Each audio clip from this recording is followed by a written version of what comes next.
اسلامی ناظرین پروگرام میں آپ کو خوش آمدید کہتے ہیں۔ آج 5 فروری ہے اور 5 فروری آپ کو پتہ ہے ہر سال پاکستان اور پاکستان کے رہنے والے پوری دنیا کے اندر جو پاکستانی ہیں اور کشمیر سالیڈیٹی ڈے مناتے ہیں۔ آج بھی پاکستان کے طول عرض کے اندر آپ نے تقریبات کا انعقاد دیکھا، ہر بڑے شہر چھوٹے شہر کے اندر ریلیز نکالی گئیں۔ خاص طور پر chief executive of the country Shahbaz Sharif صاحب پرائم منسٹر مظفر آباد پہنچے۔ وہاں پہ مظفر آباد میں ان کی جو قانون ساز اسمبلی ہے وہاں پہ انہوں نے خطاب کیا۔ اس خطاب کے دوران ایک بڑی اہم بات کی، ایک صلح جوئی کا پیغام انہوں نے اپنے انڈین کاؤنٹر پارٹ کو دیا اور کہا کہ بھارت جو ہے 5 اگست 2019 کی سوچ سے باہر نکلے اور مسئلہ کشمیر پر بامعنی اور نتیجہ خیز جو ہے وہ مذاکرات کرے۔ اس کے علاوہ ناظرین chief of the army staff general Syed Asim Munir صاحب بھی وہاں پہ موجود تھے اور وہ ایک ڈیفرنٹ جگہ پہ گئے اور ایک بڑی اہم بات انہوں نے کی۔ اب ایک تقریب میں جو ہے وہ خطاب کے دوران انہوں نے کہا کہ اس سے پہلے ہم نے 3 جنگیں کشمیر کے لیے لڑی ہیں، 10 اور بھی اگر ہمیں لڑنا پڑی تو لڑیں گے۔ کشمیر پاکستان کی شہرگ ہے۔ قائد اعظم رحمۃ اللہ علیہ کا جو ہے ان کا وہ پیغام ہے، ان کا جو آپ کو پتہ مشہور زمانہ فرمان ہے وہ بھی انہوں نے پڑھ کے سنایا۔ تو چودھری غلام سہیل صاحب، ہر سال ہم دن کشمیریوں کے ساتھ جو ہے اظہار یکجہتی کے طور پر مناتے ہیں اور ظاہر ہے مناظر رہنا چاہیے۔ UN کی ریزولوشنز موجود ہیں وہاں پہ، اس کے اوپر عمل درآمد نہیں ہوا۔ موجودہ حالات کو سامنے رکھتے ہوئے آپ کیا کہیں گے، ریاست پاکستان کو کیا کرنا چاہیے؟ حکومت اور پاکستان کی افواج سارے یک زبان ہیں کہ کشمیر کو ان کو جو کشمیر کے بارے میں اقوام متحدہ کی قراردادیں ہیں ان کے مطابق انہیں حق خود ارادیت ملنا چاہیے اور ان کا پاکستان کے ساتھ جو نیچرل بنتا ہے الحاق، اس کی طرف انہیں کوئی چیز نہیں روک سکتی۔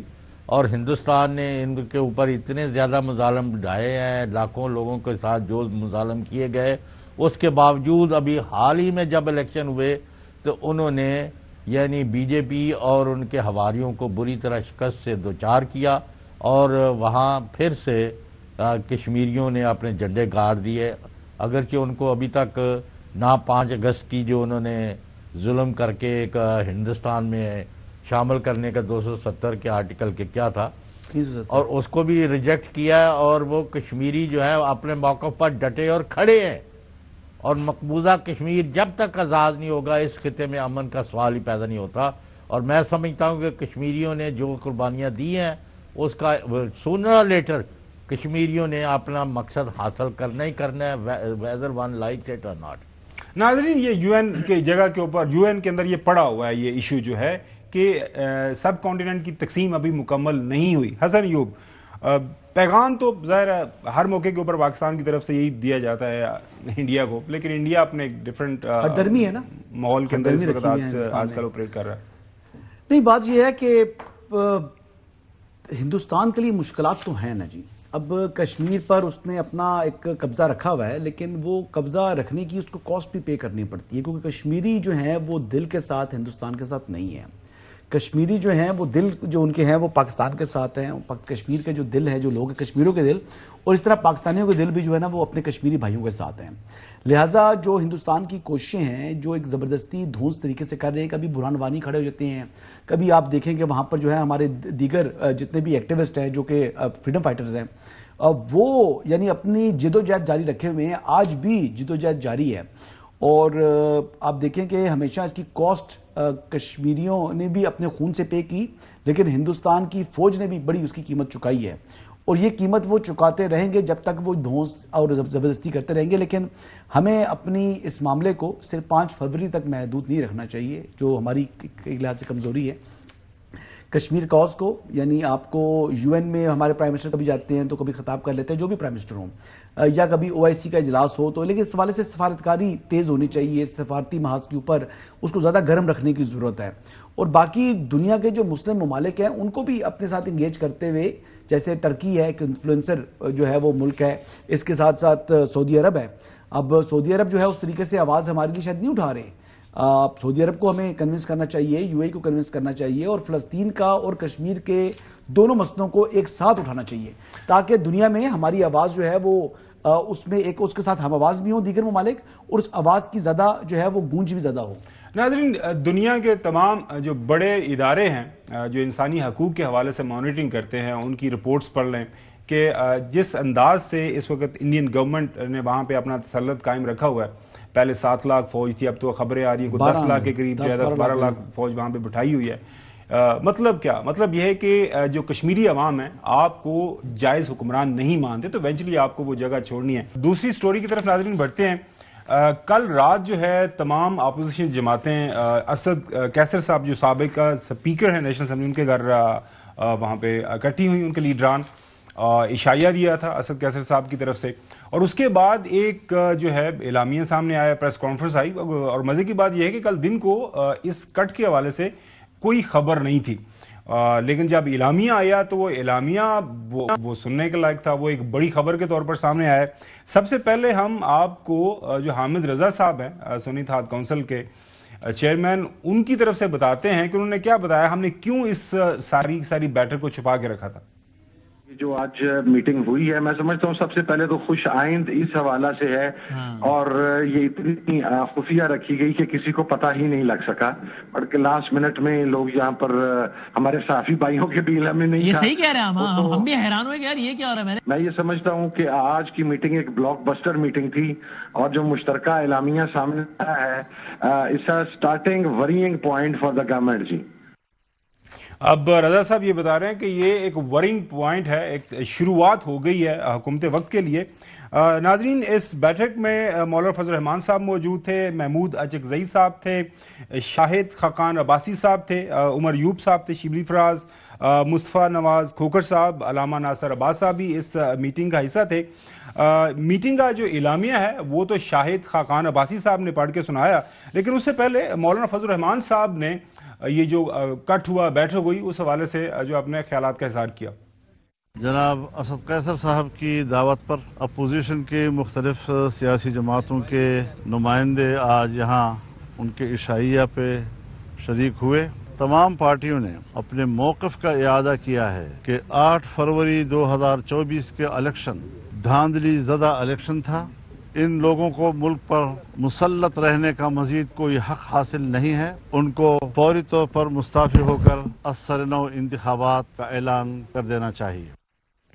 شاہد خاقان عباسی صاحب کی یہ ذمہ داری لگائی گئی کہ وہ اعلامیہ پڑھیں اس بیٹھک میں جو کچھ طے ہوا. سب جماعتوں نے اپنے اس موقف کا اعادہ کیا کہ موجودہ حکومت ایک غیر نمائندہ حکومت ہے جو عوام پر مسلط کی گئی ہے. عوامی منگوں کو سامنے رکھتے ہوئے اجلاس نے شامل رہنماؤں نے اس بات پر بھی اتفاق کیا کہ نئے انتخابات ہی ملک کو درپیش مسائل، عدم استحکام، معاشی ابتری اور دہشت گردی جیسے سنگین مسائل سے نکالنے کا واحد راستہ ہے. اس بات پر بھی اتفاق کیا گیا کہ ملک میں جاری فسطائیت اور ریاستی جبر کا فوری خاتمہ کیا جائے اور سیاسی قیدیوں کو فی الفور رہا کیا جائے. یہ بھی اتفاق ہوا کہ آئندہ لاعمل کے لیے سیاسی رہنماؤں میں جو آج پیش رفت ہوئی ہے اس کو بڑھانے کے لیے، اس کو مؤثر بنانے کے لیے اور اس کی عوامی حمایت حاصل کرنے کا یہ سلسلہ انشاءاللہ جاری رہے گا. ناظرین، یہ ملاقات ہوئی اور اس ملاقات کے اندر جو فیصلے ہوئے یہ آپ کے سامنے ہم نے رکھ دیے. اس میں سب سے اہم فیصلہ انہوں نے یہ کہا ہے کہ نئے انتخابات کروائے جائیں، کیونکہ موجودہ جو حکومت ہے غیر نمائندہ ہے، دھاندلی کے ذریعے بنی ہوئی ہے. اس کے ساتھ انہوں نے کہا جی تمام جو قیدی ہیں ان کو رہا کیا جائے. پی کا آرڈیننس انہوں نے کہا اس کو واپس لیا جائے. اور جو الیکشن کمیشن آف پاکستان ہے اس حوالے سے ظاہر ہے وہ اپنی جو مدت ملازمت ہیں ان کے چیئرمین اور 2 ممبران وہ ختم کر چکے ہیں، تو ان کو فی الفور اپنا یہ عہدہ چھوڑنا چاہیے. مفتاح اسماعیل صاحب جو ہے عوام پاکستان پارٹی کے سینئر رہنما، سابق فیڈرل منسٹر، پاکستان مسلم لیگ نون کے سابق سینئر رہنما بھی ہم کہہ سکتے ہیں انہیں، لیکن ظاہر اب ایک نئی جماعت کے روح رواں ہیں. مفتاح صاحب بہت شکریہ وقت دینے کے لیے. مفتاح صاحب، یہ اگر تمام لیڈران کو دیکھیں جو رات کو اس اپوزیشن الائنس کا حصہ ہمیں نظر آئے، مطلب ان کے اندر ہمیں ایک کنسنسس بھی نظر آیا، تو آپ کو کیا لگتا ہے جو یہ بات حامد رضا صاحب کر رہے ہیں کہ یہ starting of the warning point for the government, تو آپ کو لگ رہا ہے کہ یہ جو موومنٹ ایک گرینڈ اپوزیشن الائنس جو ہے ہمیں بنتی نظر آ رہی ہے، یہ حکومت واقعی اس کو سیریس لینا چاہیے؟ دیکھیے میں حکومت کو تو نہیں مشورہ دوں گا کہ وہ کس چیز کو سیریس لے یا ان کو وری ہونا چاہیے، نہیں مجھے نہیں پتا ہے. لیکن جو اپوزیشن کی جو کل میٹنگ تھی، جو اسد قیصر صاحب نے کھانے پہ لکھنؤ کو بلایا تھا، اس پہ کچھ منیمم چیزوں پہ ایگریمنٹ تھا جو اس پہ میرے خیال سے کوئی بھی آبجیکٹ نہیں کر سکتا، جس کے اندر یہ تھا کہ رول آف لا ہونا چاہیے، قانون کی حکمرانی ہونی چاہیے، آئین کی بالادستی ہونی چاہیے، اور یہ بات کہ پچھلا جو الیکشن تھا وہ چوری شدہ الیکشن تھا اور آپ نے ان لوگوں کو بٹھایا ہے حکومت میں جو کہ منتخب نہیں ہیں، لہٰذا آپ نئے الیکشن کی طرف جائیں اور عوام کی رائے کے مطابق حکومت کو چنیں. میرے خیال سے اس پہ تو کوئی حکومت کے وزیر جو ہیں وہ بھی اس پہ آبجیکٹ نہیں کر سکتے ان بات پہ. تو یہ بڑی بیسک بات انہوں نے رکھی ہے سامنے کل، شاہد عباسی صاحب نے جو اعلامیے میں بات کی ہے، اور اس پہ ان سب کے میرے خیال سے جتنے بھی اپوزیشن کے لیڈرز تھے وہ کہ ان کی اپنی اپنی سیاست ہے، لیکن اس پہ تو یہ بیسک ایگریمنٹ کرتے ہیں، سب نے ایگریمنٹ کیا ہے کہ ہاں رول آف لا ہونا چاہیے، آئین کی بالادستی ہونی چاہیے. اور مطلب رول آف لا کا کوئی کانسیپٹ ہی نہیں ہے نا. اگر آپ الیکشن چوری کریں جو بنیاد ہی آپ نے چوری کری ہے، حکومت آپ نے اس کو بٹھائی. بالکل صحیح. اچھا مفتاح صاحب، اب سوال یہاں پہ یہ پیدا ہوتا ہے کہ ایک پارلیمان ہے جس سے 2/3 میجورٹی ابھی حال ہی میں حکومت وقت نے ثابت کر دی ہے. سپریم کورٹ آف پاکستان ہے، وہاں پہ انہوں نے اپنی مرضی اور منشا کے مطابق ایک آئینی بینچ بنا لیا ہے، وہ جس انداز سے کام کر رہا ہے آپ کے سامنے ہے. سندھ ہائی کورٹ ہو یا اسلام آباد ہائی کورٹ ہو، وہاں پہ جو ججز کی بھرتی ہو رہی ہے اس کے اوپر بار تقسیم ہے، لیکن بار کلی طور پر ان کے خلاف نہیں ہے. تو وہ جو لوگ بھرتی ہو رہے ہیں ان کے حوالے سے جو رائے سامنے آ رہی ہے کہ وہ بھی ایک خاص نظریے کو فالو کرتے ہیں. باقی جو موجودہ حکومت ہے اسٹیبلشمنٹ کے ساتھ ایک ماضی کا ایک قصہ ہم سنا کرتے تھے سابقہ حکومت کا کہ ہم ایک پیج کے اوپر ہیں، ہمارے درمیان سے ہوا بھی نہیں گزر سکتی. لہٰذا یہ ایک اپ ہل ٹاسک لگتا ہے موجودہ نظام کو تھوڑا سا آپ نے سرکانا ہے پیچھے یا اس کو ایک ٹف ٹائم دینا ہے. تو اس بیک گراؤنڈ میں آپ کو لگتا ہے کہ یہ جو اپوزیشن الائنس، آپ نے بالکل صحیح بات کی کہ منیمم کنسنسس تو ہے منیمم چیزوں کے اوپر، لیکن کوئی بھی تحریک یا کوئی بھی کام شروع اسی مقصد کے لیے کیا جاتا ہے کہ اس میں کامیابی حاصل کی جائے. ٹاسک بہت مشکل نہیں لگ رہا آپ کو؟ دیکھیے خاور بھائی، اگر اس ٹاسک کو ہم اس طرح نہ سوچیں کہ ہم کو نظام کو ہلانا ہے، نظام کو تبدیل کرنا ہے یا نظام کو الٹ پلٹ کرنا ہے، ہم اس طرح نہ سوچیں کہ ہم کو پورے نظام کو گرا دینا ہے، ہم اس طرح سوچیں کہ ہم نے صرف الیکشن مانگنے ہیں. ٹھیک ہے، آپ نظام میں اور حکومت وقت جو آپ کے اوپر عائد کری گئی ہے اس میں اگر آپ ایک تفریق کر لیں اور آپ یہ سوچیں کہ ہم کو صرف الیکشن چاہیے اور عوام کی رائے کے حساب سے حکومت چاہیے، تو وہ میرے خیال سے چیز آسان ہو جاتی ہے کہ یار ہم تو صرف اتنی سی مانگ رہے ہیں کہ جو لوگوں کی خواہش ہے اس حساب سے حکومت ہونی چاہیے. تو میرے خیال سے یہ چیز آسانی ہو جائے گی. اور جو آپ نے بات کی کہ ہوا بھی نہیں گزر سکتی، تو ہم نے بہت مرتبہ یہ دیکھا ہے کہ جو ایک پیج ہے وہ ایسا 2 پیج ہو جاتے ہیں کہ جس کا پتہ بھی نہیں چلتا، راتوں رات ہو جاتے ہیں. آپ کو یاد ہے کہ وہ عمران خان صاحب باجوہ صاحب کی تعریف کرتے ہوئے نہیں تھکتے تھے، پھر میر جعفر بھی کہنے لگے تھے ان کو. تو یہ چیزیں وقت سے بدلتی رہتی ہیں، ہواؤں کا رخ ہر وقت بدلتا رہتا ہے.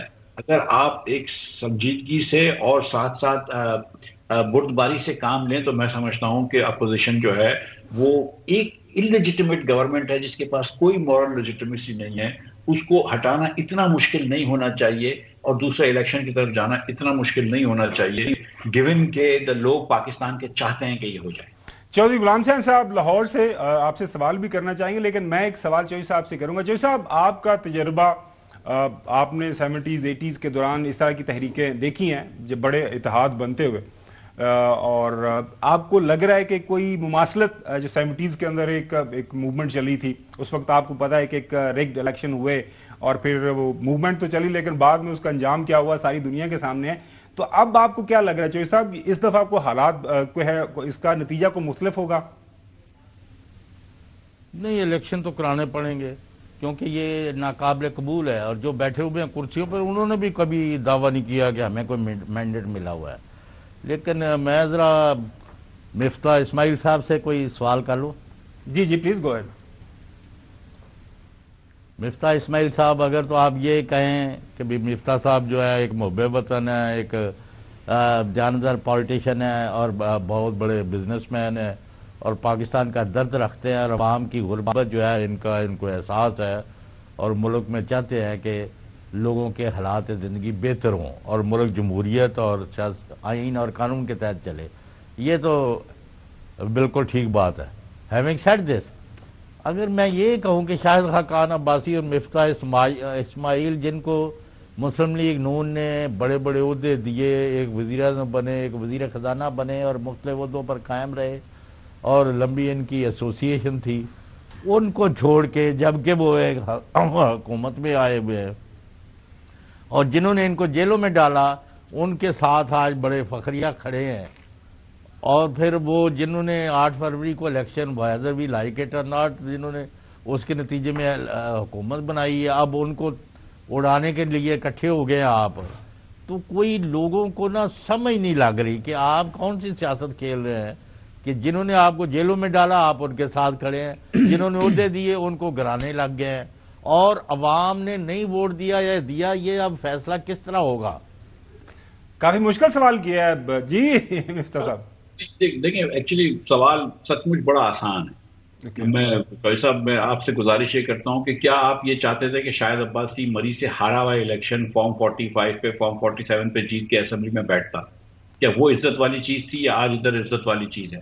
ہم نے اس وقت بھی عزت والی چیز اپنائی جب ہم نے جھوٹی گواہیاں نہیں دی کسی کے خلاف اور جیل چلے گئے، اور ہم یہ کہتے تھے کہ عمران خان کو بھی پتا ہے کہ یہ جھوٹے کیس ہیں. ہم اس وقت بھی سچ کے ساتھ کھڑے رہے، آج بھی سچ کے ساتھ کھڑے رہے. ہم عمران خان کو نہ شاہد عباسی نے ووٹ دیا ہے نہ میں نے ووٹ دیا ہے، نہ وہ یہ چاہتا ہے کہ عمران خان کی حکومت آئے نہ میں یہ چاہتا ہوں. لیکن ہم یہ بات سمجھتے ہیں کہ اگر عوام یہ چاہتی ہے، اگر پاکستان کی عوام یہ چاہتی ہے کہ عمران خان کی حکومت ہے تو پھر عوام کی مرضی ماننی پڑے گی. اگر آپ جمہوریت میں بلیو کرتے ہیں، اگر آپ اپنے آپ کو جمہوری سیاستدان کہتے ہیں. لیکن آپ کو کس نے کہا کہ ہم جمہوریت چاہتے ہیں؟ آپ نہیں چاہتے، بڑے لوگ نہیں چاہتے، لیکن مطلب یہ کہ میں یہ سمجھتا ہوں، دیکھیں میری بات سنیں، اگر تو ملک بہترین چل رہا ہوتا، ٹھیک ہے، یہ جو بھی ہمارے یہاں سیاسی نظام ہے ہم سب جانتے ہیں کہ سیاسی نظام کیسا ہے اور کون چلا رہا ہے پیچھے سے. اگر یہ ملک بہترین چل رہا ہوتا، آج ہم ہندوستان سے امیر ہوتے، بنگلہ دیش سے امیر ہوتے، ہمارے لوگوں کو روزگار مل رہا ہوتا، تو پھر ہماری بات میں سکون آ جاتا، ہماری بات میں نرمی آ جاتی کہ یار مفتاح اسماعیل تم کیوں کرٹیسائز کر رہے ہو اس نظام کو، جس نظام نے اتنی نوکریاں دی ہیں، جتنے اتنے روزگار دیے ہیں، جتنی اتنی ترقی دی ہے. لیکن یہ نظام تو یہ تو ترقی بھی نہیں دے پا رہا نا، یہ نظام تو روزگار بھی نہیں دے پا رہا. اور یہ جو جھوٹا جمہوریت کا لبادہ پہنا ہوا ہے، اس کا بڑا نقصان ہوتا ہے. اس پہ اربوں خربوں روپے کا پاکستان کی معیشت کو اور پاکستان کو اور پاکستانیوں کو نقصان ہوتا ہے. یہ جمہوریت کے جو ہم نے جھوٹا لبادہ اوڑھ رکھا ہے.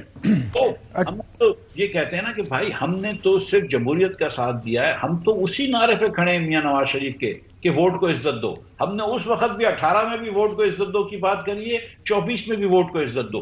ووٹ کو عزت اس وقت نہیں دی جاتی جب ووٹ آپ کو پڑتا ہے، ووٹ کو عزت اس وقت بھی دی جاتی ہے جب آپ کو ووٹ نہیں پڑتا.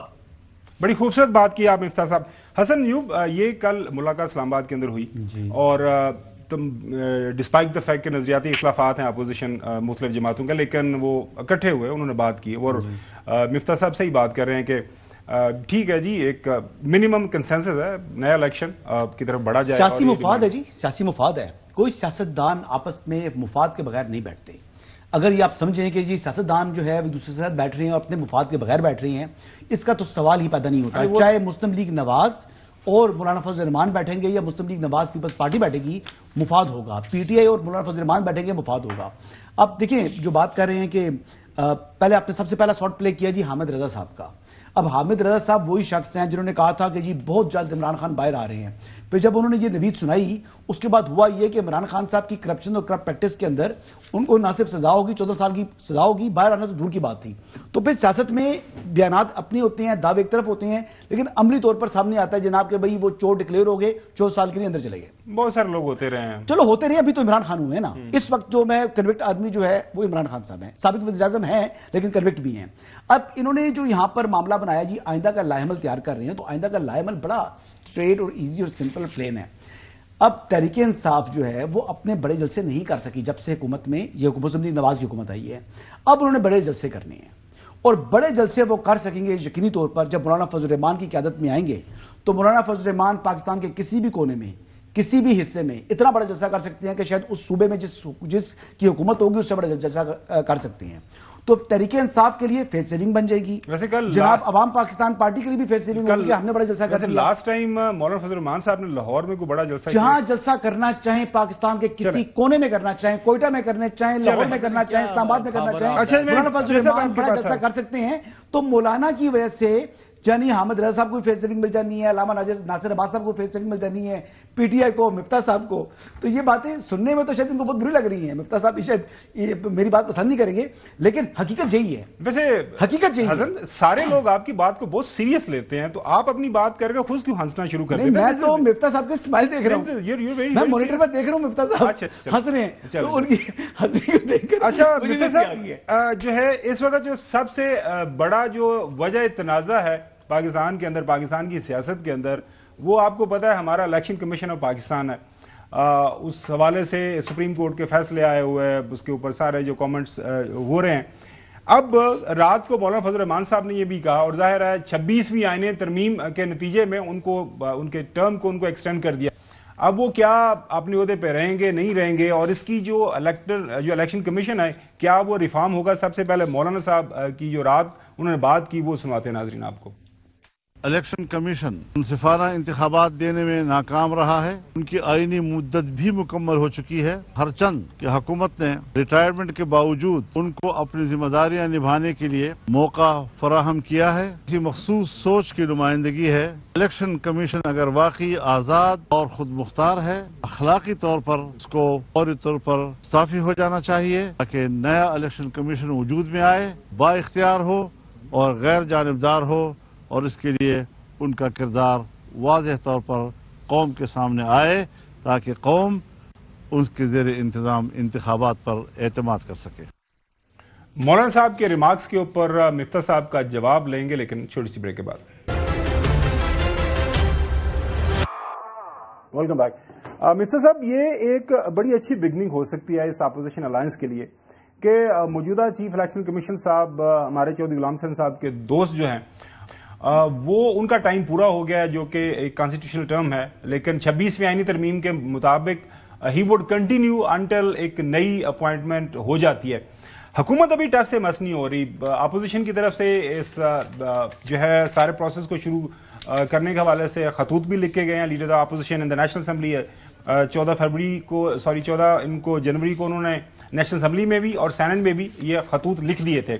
پرائم منسٹر صاحب بالکل خاموش ہیں, اور مولانا صاحب یہ جو فرما رہے ہیں کہ حکومت وقت کی نیت اسی سے ثابت ہو جاتی ہے کہ چونکہ پرانا سیٹ اپ کنٹینیو کرے گا, چونکہ حکومت نہیں چاہتی کوئی نیا الیکشن کمیشن بنے. تو یہ جو معاملہ ہے مفتاح صاحب, میرے خیال میں سب سے پہلا جو آپ کا جو لو ہینگنگ فروٹ تو یہ ہونا چاہیے اس اپوزیشن الائنس کا کہ جی آپ یہ جو بیٹھے ہوئے ہیں کم از کم ان سے تو استعفیٰ لیں. باقی حکومت کا استعفیٰ لینا یا حکومت کو راضی کرنا اگلے انتخابات کے لیے وہ تو ایک بات کی بات ہے. مفتاح صاحب دیکھیے, یہ جب باتیں ہوں گی تو ایک ساتھ ہی ساری باتیں ہوں گی. ظاہر ہے کہ الیکشنز اگر نئے ہوں گے تو اس الیکشن کمیشن کے تحت جدھر کمشنر صاحب سی صاحب کی ٹرم ایکسپائر ہو گئی ہے وہ تو نہیں ہوں گے. میں سمجھتا ہوں کہ ایک شاید چند دنوں میں آپ دیکھیں گے کہ اپوزیشن والے مل کر ایک کوئی نام دے دیں گے سندھ کا, بلوچستان کا اور وفاق کے اندر الیکشن کمشنرز کا. میرے خیال سے ایسا ہوگا. اس کے بعد حکومت کا پریشر آتا ہے, پھر دیکھنا ہے کہ حکومت کیا کرتی ہے. ایک تو یہ بات ہے. میں حسن بھائی سے ایک گزارش کرنا چاہ رہا تھا. حسن بھائی کی باتیں سارے صحیح ہیں کہ سیاستدان اپنے مفاد کا ہی دیکھ کے کام کرتے ہیں. حسن صاحب یہ بھی جانتے ہیں کہ نہ صرف سیاستدان بلکہ دیگر لوگ جو ہے کاروباری حضرات ہوئے, اور اگر جان کے امان پاؤں تو یہ بھی کہوں کہ ججز, فوجی اور بیوروکریٹس بھی اپنے مفاد کے اوپر کام کرتے ہیں, کسی اور کے مفاد پہ کام نہیں کرتے. لیکن ایک بات سے ان کی میں ڈس ایگری کرتا ہوں, اگر میں معذرت کے ساتھ کر سکوں. انہوں نے کہا یہ نواز کی حکومت ہے, تو میں سمجھتا ہوں کہ ان کو بھی پتہ ہے اور پورے پاکستان کو پتہ ہے کہ یہ میاں نواز شریف کی حکومت نہیں ہے. میں نے نہیں کہا جی نواز شریف صاحب کی حکومت ہے, میں نے کہا جی جہاں پر بھی کسی بھی کی حکومت ہو وہاں پر اس شہر میں اس صوبائی حکومت سے بڑا جلسہ کر سکتے ہیں. صوبائی حکومت جس جماعت کی ہے اس سے بڑا جلسہ کر سکتے ہیں مولانا فضل الرحمان صاحب. آپ بھی اس کا مطلب نہیں کہتے کہ نواز شریف کی حکومت جی شہباز شریف صاحب کی حکومت وہ کہتے ہیں نواز صاحب کی نہیں, شہباز شریف کی. بالکل صحیح, آپ بھول گئے. آپ ان کے چھوٹے بھائی کی حکومت ہے. جی اس بات کو چھوڑ دیتے ہیں کہ شہباز شریف کی حکومت ہے. دیکھیے مولانا صاحب کے لوگ آ جاتے ہیں, اس میں کوئی دو رائے نہیں ہے, لیکن پی ٹی آئی کے پاس جتنی مقبولیت ہے پاکستان میں اس میں بھی کوئی دو رائے نہیں. لیکن ظاہر ہے کہ اگر پنجاب کے اندر جو چھاپے پڑے ہیں اور لوگ ڈرے ہوئے ہیں، لوگ اتنا نکلتے نہیں ہیں، اور جو خاص طور پہ پی ٹی آئی کی سیاست کی، دھرنے وغیرہ کی، میرا نہیں خیال ہے کہ یہ اپوزیشن کا الائنس اگر کبھی ہوگا تو وہ اس قسم کی سیاست کرے گا. کم از کم عوام پاکستان اس چیز کا حصہ نہیں بنے گی. ہم ایک لیگل پروٹیسٹ کے لیے ہر وقت تیار ہوں گے، ہم آواز اٹھانے کے لیے تیار ہوں گے، لیکن دھرنے ورنے کی سیاست ہماری نہیں ہے، نہ ہماری کوئی اتنی پارٹی ہے بڑی کہ ہم کچھ کر بھی سکتے ہوں. لیکن نندرس ہماری مینٹالٹی، ہماری ذہنیت اس کی نہیں ہے. لیکن یہ جو بات ہم کر رہے ہیں اس میں میرے خیال سے وزن ہے کہ یار یہ الیکٹڈ نہیں ہے حکومت، تو پاکستان کے عوام سے پوچھو، یہ پہلا قدم ہی غلط ہوگا تو آگے نہیں چل سکیں گے. یہ بات پہ تو کوئی بھی آرگومنٹ نہیں کر رہا نا پاکستان میں کہ یہ حکومت جو ہے وہ الیکٹڈ ہے یا حکومت جو ہے وہ 20 سیٹوں سے زیادہ جیتی ہے. تو جب یہ آپ نے بٹھا رکھی ہے حکومت جس کی وجہ سے بہت سارے پاکستان کے ملک کو، ہمارے اداروں کو نقصانات پہنچ رہے ہیں، تو کیوں نہ کر سکیں ایسا کہ ہم ایک نئے الیکشنز کی طرف چلے جائیں اور اس کے اندر ایسے منتخب لوگ لے کر آ جائیں جو کہ عوام جس کو چاہتی ہو. یہ اتنی سی بات ہے میرے خیال. یہ مرزا صاحب ظاہر آپ کی ظاہر اپوزیشن جو ہے الائنس کی یہ خواہش تو ہو سکتی ہے، لیکن حکومت دوسری طرف مفتیٰ صاحب یہ کہہ رہی ہے کہ ہم نے اکانومی ٹھیک کر لی ہے، پٹڑی کے اوپر چڑھا دیا ہے، ہم نے انفلیشن کو کنٹرول کر لیا ہے، ہم نے جو مہنگائی بڑی سپیڈ سے بڑھ رہی تھی، بڑھ تو رہی ہے لیکن اس کی رفتار بھی ہم نے کم کر لی ہے. آنے والے دنوں کے اندر جو ہے معیشت کے اندر اور بہتری آئے گی. انٹرسٹ ریٹ 12% جو ہے ستائی خیران ہے. تو چونکہ آپ کا یہ اپنا فیلڈ یہ رہا ہے اور امریکہ سے پچھلے دنوں پتہ ہے آپ جو ایک بڑے انویسٹر بھی آئے تھے، کافی لوگوں نے ان کو ویلکم بھی کیا تھا. وہ پھر بات سے ذکر نہیں کر رہے تھے ہونا. اچھا، تو یہ مطلب اس بیک گراؤنڈ میں why would government listen to you? اچھا، دو گزارش. جی پلیز سر پلیز. تو یہ ہے کہ دیکھیں، میں آپ کو معیشت کا جواب دیتا ہوں لیکن پہلے سیاسی ایک جواب. جی پلیز. ایک آدمی میرے گھر چوری کر لیتا ہے، وہ میرے گھر پہ الیگل قبضہ کر لیتا ہے، اس کے بعد میں آتا ہوں مجھے گھر واپس کرو، بولتے دیکھو میں نے گھر کتنا اچھا کر لیا، میں نے ڈرائنگ روم میں پینٹ کرا لیا، میں نے نئے صوفے ڈال دیے. وہ بھائی تو نے جو بھی دیا گھر تیرا تھوڑی ہے. تو اگر حکومت نے کوئی اچھا کام کر بھی لیا تو الیکٹڈ تھوڑی ہے، یہ تو کسی اور کا گھر ہے جس پہ مرزا صاحب آئین پاکستان تو الیکشن ٹریبیونل کہتا ہے نا، پھر ٹریبیونل میں جائیں، آپ کے کہنے سے تو چور نہیں ہوگے نا الیکشن. ایسے آپ کے کہنے پر اگر چوری ثابت ہوتے ہیں پھر تو میں آپ کی بات مانوں گا جی، پھر میں بھی آپ کے ساتھ ہم آواز ہو جاؤں گا. لیکن جب آئین پاکستان کہتا ہے الیکشن ٹریبیونل میں جائیں تو پھر جناب آپ وہاں پر جائیں نا جس کا گریوینس ہے. بالکل پریشانی آپ حکومت نہیں کہی جا رہی حسن، آپ بالکل پریشان. حکومت ادھر ہی ہے، حکومت ادھر ہی، خالی سوالوں کے جواب ہیں. عوام گمراہ نہ ہونا اس لیے، وہ عوام پاکستان پارٹی کے رہنما ہیں. عوام کو سارا علم ہے حسن ایوب، آپ بالکل پریشان نہ ہو. عوام سب جانتے ہیں. وہ ایک فلم. حسن بھائی اگر آپ یہ سمجھتے ہیں کہ یہ لیجٹیمیٹلی الیکٹڈ ہیں اور کراچی سے پی ٹی آئی جو ہے وہ ایک سیٹ بھی نہیں جیتی ہے اور پیپلز پارٹی اور ایم کیو ایم ساری سیٹیں جیتی ہے، اور پنجاب سے خواجہ آصف جو ہے وہ 76,800 ووٹ سے نہیں ہارے ہیں سرگودا سے، اور پنجاب سے اگر شہباز شریف، نواز شریف اور مریم اپنی سیٹیں جیتی ہے لاہور سے، تو پھر آپ صحیح سمجھتے ہوں گے میں غلطی ہے، میں معافی چاہتا ہوں. ٹریبیونل میں جائیں سر، مان گئے کہ وہ الیکٹڈ ہے، معیشت کے اوپر بات کر معافی چاہتا ہوں میں. اگر آپ یہ سمجھتے ہیں کہ ایمانداری سے اگر آپ یہ سمجھتے ہیں کہ یہ لوگ الیکشن جیتے ہوئے ہیں تو پھر میں معافی چاہتا ہوں. جی بالکل، جی بالکل آپ کو معافی مانگنی چاہیے. اس کی وجہ یہ ہے کہ جب تک آپ ثابت نہ کر سکیں کہ الیکشن چوری ہوا ہے، چوری آپ نے ثابت کرنی ہے. اگر ثابت نہیں کر سکتے تو اس ٹائم تک اگر آپ الزام عائد کرتے ہیں تو آپ کو معافی مانگنی چاہیے مفتیٰ صاحب. بالکل کوئی پاکستانی قرآن مجید یار حسن وہ پروڈیوسر بتا رہے ہیں کہ وہ ان کی آواز کٹتی ہے، پھر آواز نہیں سامنے ہے. آپ بات بالکل آپ کو موقع ملے گا، آپ بات کر لیجیے گا. جی مفتیٰ صاحب پلیز کنٹینیو کریں.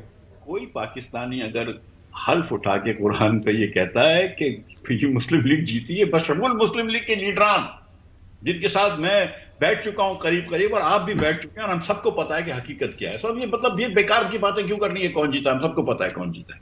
دوسری بات جو ہے سر کہ دیکھیں پچھلے کوارٹر میں یہ حکومت کی اسٹیٹسٹکس ہے کہ پاکستان کی معیشت 0.9% سے بڑھی تھی. اس کوارٹر میں پاکستان کی آبادی 2.4% سے بڑھی تھی. تو پاکستان کے جو لوگ ہیں وہ اس کوارٹر میں، پہلے کوارٹر میں 1.5% سے غریب ہو گئے. پچھلے 3 سال سے پاکستان کی معیشت جس رفتار سے بڑھ رہی ہے وہ آبادی کے تناسب سے کم ہے، لہٰذا پچھلے 3 سال سے اوسطاً پاکستانی غریب ہو رہا ہے. اور کیونکہ یہاں پہ انفلیشن ہے اور امیر لوگوں کی چیزوں کی قیمتیں بڑھ جاتی ہیں، پراپرٹیز کی، غریب لوگ جو ہیں وہ اور غریب ہو رہے ہیں اور ان کی دسترس سے چیزیں اور نکل رہی ہیں. جب آپ کی ایوریج انکم کم ہوتی ہے تو چاہے انفلیشن کم ہو جائے لیکن کیونکہ مہنگائی بڑھ رہی ہے تو وہ ایوریج انکم والا جو ہے وہ ان کے لیے چیزیں اور مہنگی ہو جاتی ہیں. اسی لیے آج پاکستان میں 10.50 کروڑ لوگ خط غربت کے نیچے ہیں جو پچھلے سال 9 کروڑ تھے.